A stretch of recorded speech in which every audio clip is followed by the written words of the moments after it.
Hi friends, இப்போ நம்ம மகாநதி பார்க்க போகிற மகாநதியில் நம்ம காவேரி இருக்காங்க இல்லையா, அவங்க என்ன பண்ணுறாங்க தெரியுமா? நடுவீதியில் நடந்து வந்துட்டு இருக்கும்போது விடுகதையா இந்த வாழ்க்கை, விடை தருமா என் வாழ்க்கை அப்படின்னு பாட்டை போட்டுட்டு இவங்க ரொம்ப ஃபீல் பண்ணிகிட்டு இருக்காங்க. இவங்களுக்கு ஆறுதல் சொல்கிறதா என்னன்னு தெரியலங்க. இவங்களோட கடை மட்டும் இன்னும் ரெடி ஆகலையேன்னு சொல்லிட்டு பக்கத்தில் இருக்கவங்க ஹெல்ப் பண்ணட்டுமான்னு சொல்லி கேட்டுட்ருக்காங்க.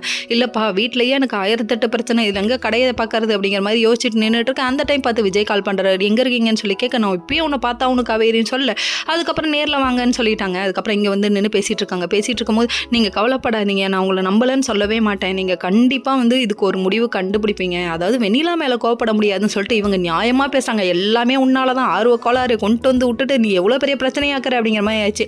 இவ்வளோ பிரச்சனையும் உன் தலையில் இழுத்துப்பட்டது காரணம் யாரு? நீ தான். நீ எதுக்கு முதல்ல வெண்ணிலாவை கூட்டு வந்த? ஆசிரமத்திலேயே அந்த பொண்ணு இருந்ததுன்னா கொஞ்சம் கொஞ்சமாக ஒரு 2 வருஷத்துலையோ 3 வருஷத்துலையோ ரெக்கவர் ஆகிடும். அதுக்குள்ளே உங்களுக்கு புள்ள குட்டியெல்லாம் பிறந்து அதெல்லாம் ஸ்கூலுக்கு போயிடும். நீ ஏன் இப்படி பண்ண அப்படிங்கிற மாதிரி ஆயிடுச்சு. சரி, இவங்க பேசிட்டு சரிப்பா டாட்டா பாய் பாய் சொல்லிட்டு கிளம்புற டைமில் புசுக்குன்னு மயக்கம் போட்டுருச்சுங்க. உடனே காவேரி அப்படின்றத பார்க்கணுமே தம்பி துடிச்சு போயிட்டாப்ல.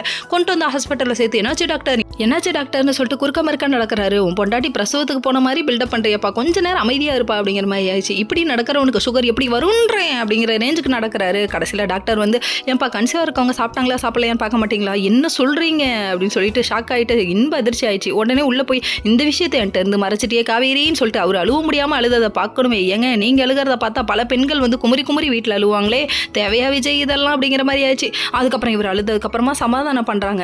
காவேரி ஒரு பக்கம், நான் சொல்கிறத கேளுங்க, உங்களுக்கு நான் முக்கியமா வெண்ணிலா முக்கியமான்றதுக்கு முடிவுக்கு குழந்தை ஒரு தடையாக இருக்கக்கூடாதுன்னு தான் நான் சொல்லாமல் விட்டேன். அட எல்லா முடிவும் நீ தப்பாக தான் யோசிப்பியா, எதையுமே நீ கேட்டுட்டு செய்ய மாட்டியா அப்படின்னு சொல்லி கேட்குறாரு. அப்படி செய்யறதா இருந்தால் ஏன்ப்பா அந்த பொண்ணு ஆர்வ கோளாறுன்னு பேர் எடுக்க போகுது? இப்போ ஜூன் ஜூலை மாதத்தில் பாட்டு போட்டு